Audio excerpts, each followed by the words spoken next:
السلام علیکم ورحمۃ اللہ وبرکاتہ۔ بسم اللہ الرحمن الرحیم۔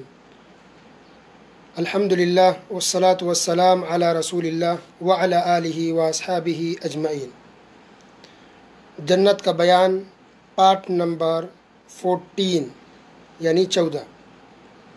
محترم سامعین کرام، کل اور پرسوں کے درس میں آپ نے سنا کہ وہ کون سے اعمال ہیں جس کو کر یا کرنے کے بعد یا کرنے کی وجہ سے انسان جنت میں داخل ہو سکتا ہے، اور اسی طرح کس طرح کے انسان ہیں، عورت ہو یا مرد، جو جنت میں داخل ہوں گے۔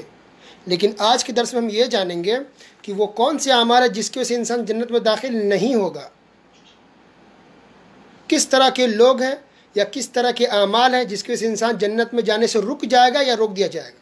نمبر 1، جھوٹی قسم کھا کر دوسروں کا حق مارنے والا انسان جنت میں داخل نہیں ہوگا۔ سبحان اللہ، یاد رکھیں۔ دیکھیے، اگر یہ یا اور بھی بہت ساری باتیں آئیں گی جب کہا جائے کہ جنت میں داخل نہیں ہوگا، تو اس کا مطلب یہ ہوتا ہے کہ وہ شروعات میں اسٹارٹ میں جنت میں داخل نہیں ہوگا۔ اگر وہ مسلمان ہے تو وہ مشرک، اگر کافر نہیں ہے تو، کیونکہ کافر اور مشرک کبھی بھی جنت میں داخل نہیں ہو سکتا، کبھی بھی نہیں، ہمیشہ ہمیں جہنم میں جلے گا۔ لیکن ایک مسلمان ہے، موحد توحید پر ہے، اس نے شرک اکبر کا ارتکاب نہیں کیا، تو وہ کسی گناہ کی وجہ سے اگر جہنم میں جائے گا تو سزا کاٹ کر کے ایک نہ ایک دن جنت میں ضرور جائے گا۔ یاد رکھیے، کوئی بھی مسلمان، عورت ہو یا مرد، کوئی بھی گناہ کیا ہو، اپنے گناہ کی سزا کاٹ کر کے ایک نہ ایک دن آخر میں لاسٹ میں وہ جنت میں ضرور جائے گا، اگر اس نے شرک اکبر نہیں کیا ہے تو۔ اب اس کا مطلب یہ نہیں کہ مسلمان گناہ کر لے کہ چلو جنت میں فی الحال نہیں جائیں گے، یعنی شروعات میں نہیں جائیں گے ڈائریکٹ، بعد میں تو جائیں گے، کیونکہ اب جہنم کے عذاب کو برداشت کیسے کریں گے، یہ ایک بڑا مسئلہ ہے۔ دنیا میں ہمیں جب مصیبت آتی ہے، بیمار پڑتے ہیں، کوئی پریشانی آتی ہے، مار پیٹ ہوتی ہے، جھگڑا ہوتا ہے، کتنا پریشان ہو جاتے ہیں، پھر جہنم کے آگ کو ہم برداشت کیسے کر پائیں گے، قبر کے عذاب کو ہم کیسے سہ پائیں گے۔ اس لیے ہر حال میں مسلمان کی کوشش ہونی چاہیے کوئی ایسا کام نہ کرے جس کے سے ہم جنت سے دور کر دیے جائیں یا قبر کا عذاب ہو۔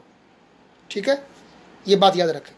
تو اب وہ شخص، عورت ہو یا مرد، جھوٹی قسم کھا کر دوسروں کا حق مارتا ہے تو ایسا مسلمان بھی جنت میں داخل نہیں ہوگا، یعنی شروعات میں داخل نہیں ہوگا، عذاب اس کو دیا جائے گا۔ ٹھیک ہے، یہ صحیح مسلم کی روایت ہے، ابو امامہ رضی اللہ تعالیٰ عنہ سے مروی ہے کہ نبی کریم صلی اللہ علیہ وسلم نے ارشاد فرمایا کہ جس شخص نے جھوٹی قسم کھا کر کسی مسلمان کا حق مار لیا، اللہ نے اس کے لیے جہنم واجب کر دی اور جنت حرام کر دی ہے۔ ایک آدمی نے عرض کیا، یا رسول اللہ، خواہ وہ معمولی سی چیز ہو؟ آپ نے فرمایا، ہاں، پیلو کی ایک ٹہنی کیوں نہ ہو۔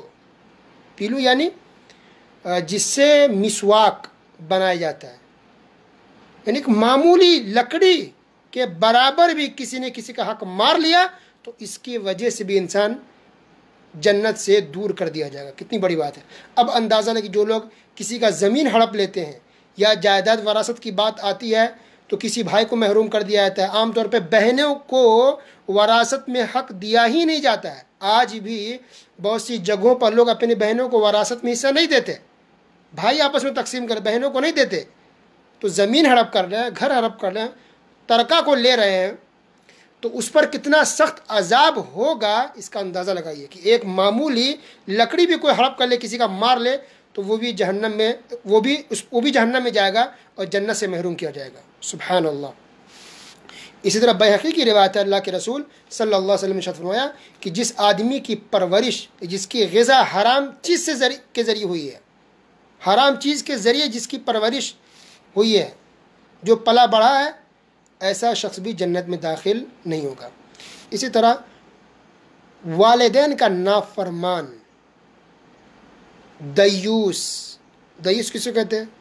دیوس ایسا مرد جو اپنے گھر میں خواتین کو بے پردگی یا بے حیائی یا غلط کام کرتے دیکھے یا سنے اور اس پہ نہ ٹوکے نہ روکے، اس کو کہتے ہیں دیوس، دال یا واو سا، دیوس۔ تو دیوس آدمی بھی جنت میں داخل نہیں ہوگا۔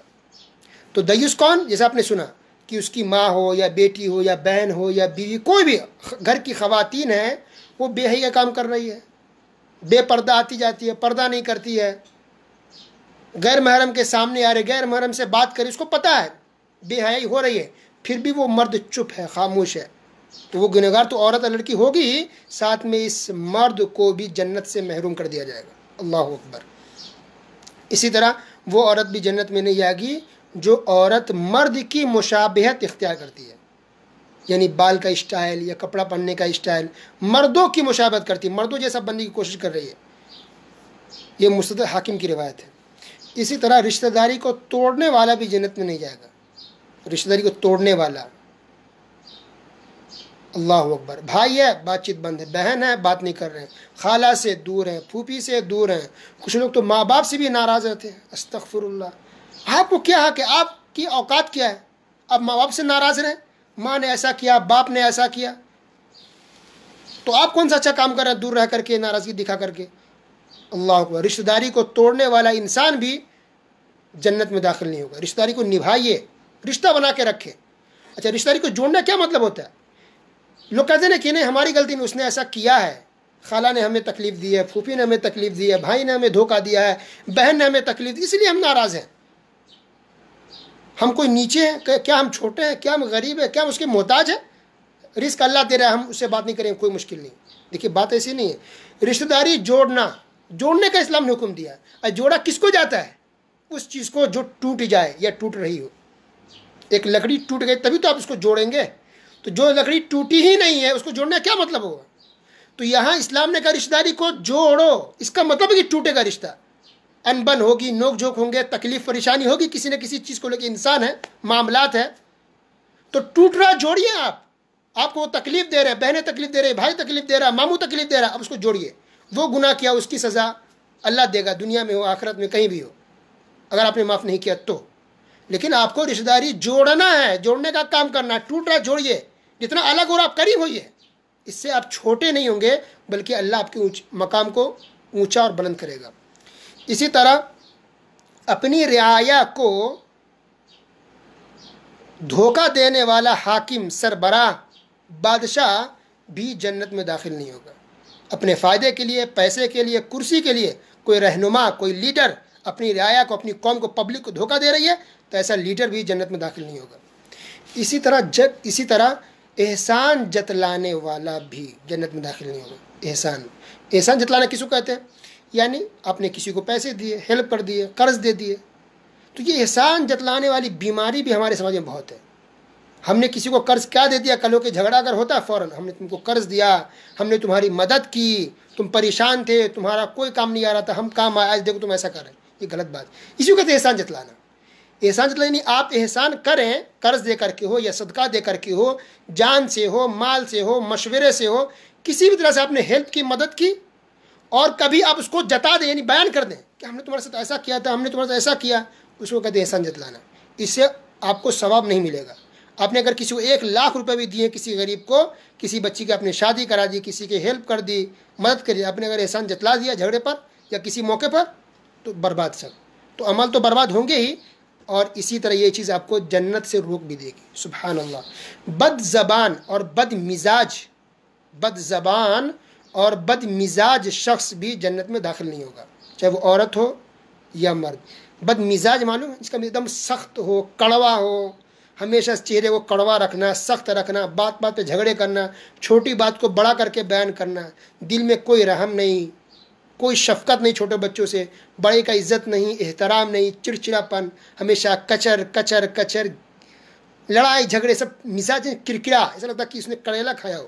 یہ بد مزاج شخص بھی، عورت ہو یا مرد، وہ بھی جنت میں داخل نہیں ہوگا۔ انسان مسلمان کا کام ہے اس کی زبان میٹھی ہو، اخلاق اچھے ہو، اچھے سے بات کرے۔ بد مزاجی اور بد زبانی کی اسلام میں کوئی گنجائش نہیں ہے۔ اسے تکبر اور گھمنڈ کرنے والا، گھمنڈ کسی بھی چیز کا ہو، خوبصورتی کا ہو، پیسے کا ہو، دولت کا ہو، شہرت کا ہو، طاقت کا ہو، حسب و نسب کا ہو، گھمنڈ اور تکبر کرنے والا شخص بھی جنت میں داخل نہیں ہوگا۔ چغل خور انسان بھی جنت میں داخل نہیں ہوگا۔ چغل خور کیا ہے؟ چغلی کرنا، یعنی ایک انسان کسی کی بات کو، ادھر کی بات ادھر کرے، ادھر کی بات ادھر کرے، تاکہ فساد ہو، لڑائی ہو، جھگڑے ہوں، اس کو چغلی کہتے ہیں، چغل خوری کرنا، یہ بھی بہت بڑا گناہ ہے۔ لا يدخل الجنت قطات، صحیح بخاری صحیح مسلم کی روایت، اللہ کے رسول صلی اللہ علیہ وسلم نے ارشاد فرمایا چغل خوری کرنے والا جنت میں داخل نہیں ہوگا۔ ایک اور حدیث اللہ کے رسول صلی اللہ علیہ وسلم نے ارشاد فرمایا کہ قبر کے اندر عذاب دیا جا رہا ہے دو شخص کو. اس میں سے ایک شخص ایسا ہے جو دنیا میں چغل خوری کرتا تھا، تو اس کو قطات بھی کہا گیا، اس کو نمام، نمیمہ، چغل خوری کرنے والا. تو چغل خوری کرنے والوں کو قبر کے اندر سخت عذاب دیا جاتا ہے. اللہ اکبر. کبھی بھی اللہ کا چغل خوری نہ کرے، اس کی بات ادھر، ادھر کی بات ادھر، اس سب میں اپنا پڑے، اصلاح کر دے، ملا دے، معاملے کو رفع دفع کرے، ورنہ اسے ہٹ جائے. ادھر کی بات ادھر کرنا کسی فائدے کے لیے ہو یا انتقام بدلہ لینے کے لیے ہو یا کوئی بھی ریزن ہو، چغل خوری کرنا یہ بہت بڑا گناہ ہے، جنت سے آپ کو روک دے گی. اور آخری بات آج کے درس میں یہ کہ کوئی عورت بلا وجہ اپنے شوہر سے طلاق کا مطالبہ کرے، طلاق مانگے، تو اس پر جنت کی خوشبو حرام ہے. سنن ترمذی ابن ماجہ کی روایت ہے، اللہ کے رسول صلی اللہ علیہ وسلم نے ارشاد فرمایا کہ وہ عورت جو اپنے شوہر سے بلا وجہ، بلا ریزن کے طلاق کا ڈیمانڈ کر دے تو اس پر جنت کی خوشبو بھی حرام ہے. سبحان اللہ. آج بہت سی عورتوں اور لڑکیوں کے بارے میں سننے میں آتا ہے کہ وہ طلاق کا ڈیمانڈ کرے، وہ طلاق مانگ رہی ہے، وہ خلا مانگ رہی ہے. یہ بہت عام ہو گیا ہے، بہت افسوس کی بات ہے آج کے دور میں اتنا طلاق. اللہ اکبر. اچھا، یہ بھی بہت افسوس کی بات کہی جا رہی ہے کہ عام طور پہ وہ عورتیں، وہ لڑکیاں خلا لے رہی ہیں جو پڑھی لکھی ہیں، کوالیفائی ہیں، بڑی بڑی ڈگری ان کے پاس ہے، ڈگری ہولڈرز لڑکیاں ہیں. جتنی زیادہ پڑھی لکھی لڑکیاں ہیں اتنے زیادہ وہ خلا اور طلاق کا ڈیمانڈ کریں، چاہے وہ دنیاوی پڑھی ہوں یا اسلامی پڑھی ہوں. کوئی بھی علم، چاہے دنیاوی اسلامی، یہ نہیں سکھاتا علم کسی کو کہ وہ طلاق کا ڈیمانڈ کرے اور تکلیف مصیبتوں میں صبر نہ کرے، کچھ ہوا چھوٹی سی بات تو طلاق کے لیے آ جائے یا خلا کے لیے آ جائے. یہ بہت غلط بات ہے جو آج سماج میں، سوسائٹی میں بات پھیل رہی ہے کہ جتنی پڑھی لکھی وہ اور زیادہ طلاق کا ڈیمانڈ کرتی ہے، وہ اور زیادہ خلا کا ڈیمانڈ کرتی ہے.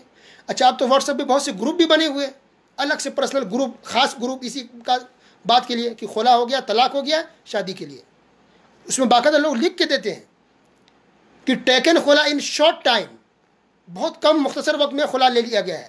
ایک لڑکی ہے پڑھی لکھی، لکھا ہوا پورا، بی ایس سی کی ہے، بی اے کی ہے، ایم بی اے کی ہے، بی ایڈ کی ہوئی لڑکی ہے، ماشاء اللہ اتنی پڑھی لکھی، اس نے خلا لے لیا بہت کم مختصر وقت میں. تو ایسا لکھ کے دیتے ہیں مختصر وقت میں خلا لیا، ایسا لگتا ہے اس نے کوئی کارنامہ انجام دیا ہے، ماشاء اللہ کوئی لگتا ہے ملک کو فتح کیا ہے، کوئی اسلام کے لیے کوئی خدمت کی ہے. نعوذ باللہ. یہ بہت افسوس کی بات ہے، شرمندگی کی بات ہے کہ کوئی لڑکی خلا لے اور لکھ رہی ہے کہ شارٹ ٹائم میں ہمارا خلا ہوا ہے، کہ لڑکی کا خلا ہو گیا. تو یہ خلا لینا، طلاق دینا لینا، یہ کوئی کھیل نہیں ہے. تو اللہ کے رسول صلی اللہ علیہ وسلم نے کہا کہ کوئی مطالبہ کر رہی ہے تو اس پر جنت کی خوشبو بھی حرام ہے بلا وجہ کو کر رہی. تو چھوٹی باتوں کے لیے خلا طلاق نہیں ہوتا. ہاں، خلا لینے کا حق اسلام نے دیا ہے لیکن غلط اس کا استعمال نہیں ہونا چاہیے. خلا تب ہے جب کوئی لڑکا مثلا بے نمازی ہے، مثلا شرابی ہے، یا چور نکل گیا، یا حقوق کو ادا نہیں کر رہا ہے، خرچے نہیں دے رہا ہے، یا خاص جو میاں بیوی کے حقوق ہوتے اس کو ادا نہیں کر رہا. بڑا کوئی ریزن ہونا چاہیے، بڑا ریزن جو سمجھانے کے باوجود، صلح کرنے کے باوجود وہ ٹھیک نہیں ہو رہا ہے. تو آخری اسٹیج ہے یہ خلا لینا، آخری اسٹیج ہے طلاق کی. گزر بسر نہ ہو پائے، زندگی جہنم بن جائے تو اسلام نے یہ طلاق کا خلا دیا. آخری اسٹیج ہے یہ کہ انسان کی زندگی جہنم نہ بنے، ایک دوسرے کی زندگی برباد نہ ہو، تو بچانے کے لیے ایک راستہ دکھایا گیا خلا. طریق یہ نہیں کہ اس کو انسان فیشن بنا لے اور چھوٹی چھوٹی بات پر طلاق اور خلا کی بات کر لے. تو ایک بات تو یہ کہ غلط ہے بالکل یہ طریقہ ڈیمانڈ کرنا.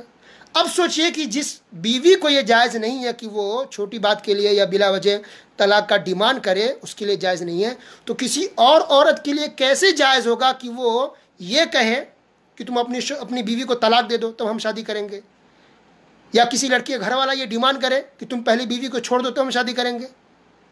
کتنا بڑا گناہ ہوگا، اب سوچیے. یا کسی کے پاس دو بیوی ہے، ایک بیوی کہے نہیں تم پہلی بیوی کو، یا دوسری بیوی کہے، یا پہلی بیوی کہے تم دوسری کو چھوڑ دو.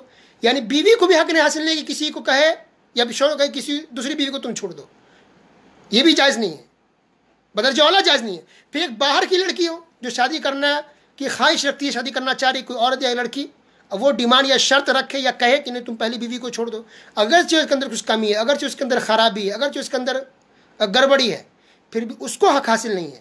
اور نہ اس لڑکی کے گھر والوں کو حق حاصل ہے کہ یہ ڈیمانڈ کرے کہ تم پہلی بیوی کو چھوڑ تب شادی ہوگی. جب اسلام نے جائز قرار دیا کہ انسان دو شادی کر سکتا ہے تو کر سکتا ہے، تو جائز ہے. اس کے لیے کیسے انسان ڈیمانڈ کرتے ہیں تم پہلے طلاق دو تب شادی ہوگی؟ آپ کی مرضی، آپ کرنا کریں، نہ کرنا نہ کریں. اسلام میں کوئی زبردستی نہیں ہے. اچھا، دو شادی کی جو بات ہے وہ سب کے لیے نہیں ہے، دو شرط کے ساتھ ہے، بنیادی شرط. اگر کوئی دو شادی کرنا چاہے تو، نمبر ایک کہ وہ عدل کر سکے، اگر انصاف دو بیوی کے بیچ میں کر سکتا ہے تو یہ شادی کرے، اور نمبر دو کہ اس کے اندر طاقت ہو، استطاعت ہو، نان و نفقہ جسمانی اور نان و نفقہ خرچہ برداشت کر سکتا ہو، خرچہ اٹھا سکتا ہو دو بیوی کا تو ہی کرے، ورنہ ایک کافی ہے اس کے لیے۔ انصاف ضروری ہے، اگر نا انصافی کرے گا یا کسی ایک پر ظلم کرے گا تو اس کی بہت سخت پکڑ ہوگی، عذاب ہے اس کے لیے، ایسے شوہر کے لیے بھی۔